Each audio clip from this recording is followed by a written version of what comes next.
Olympic fever is focused on Sochi right now, but closer to home, there's renewed interest in bringing the Games to Boston.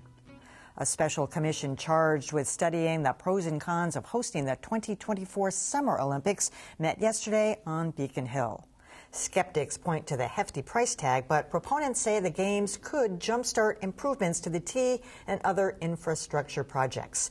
My next guest saw her hometown host the 2012 Summer Olympics in London. Susie Kitchens is Britain's Consul General in Boston. She testified at yesterday's commission meeting. Thanks for joining us, Susie. Thank you. So, was there a lot of skepticism when London first proposed this, like there is in Boston? Was it the same, or was it because it's more of a global city, it seemed more realistic? Well, it was very similar, actually. There were a lot of people who thought, do we really need this? Have we got the space for it in London? London's a big city with many millions of people in it. Do we want to take the risks around security, and can we bear the cost? But we really took a very comprehensive approach to the communications around it. A commission was set up very similar to here. And the messaging started coming through on the potential benefits of the Olympics, and people were won round. Did the benefits bear out? Absolutely, yeah. So at the moment, we estimate that we've generated about £11 billion worth of trade and investment through Games-related activity, and that's after 1.5 years since the Games.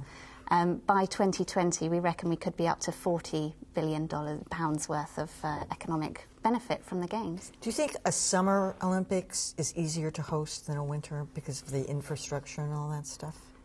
I don't think I'm very well placed to comment on that, but certainly the infrastructure that was required for the Summer Olympics was very complicated. We had 8 new venues built around East London and a number of other venues around the UK as well. So there were practice sites and host sites for the visiting country teams around the country. Now, your infrastructure was pretty well in place. I've been to London a couple times, and your transportation, your underground, what do they call it again? I'm blanking. The tube. The tube is fantastic. Ours is decrepit, ancient, not our fault, it's antique. But, I mean, we would have to start from scratch. Your expenses went up over budget by 300%. I mean, we'd be looking at maybe even double that. Well, I think if you ask someone from London before 2012 what they thought of the tube, they may have a similar response to what really? Bostonians think of the T. Yeah. A lot of it was pretty old and out of date. We invested hugely in our transport infrastructure ahead of the Games. But that's benefited London beyond the Games as well. So there's a whole area of East London called E20 that's opened up thanks to that investment. There's better transport links through London going in and out of the city. And that's had repercussions for many, many people across the country. So a lot of Olympic villages just kind of fall apart and turn to dust afterwards. I don't know what's going to happen in Sochi. We have pictures of the Olympic Village in London. I mean, what's going on with that now? What is that?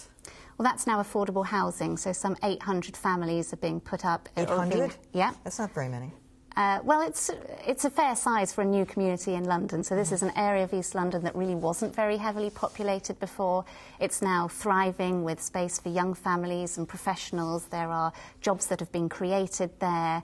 There's a lot of services and facilities that wouldn't have been there if it hadn't been for the Games. So who paid for all of that?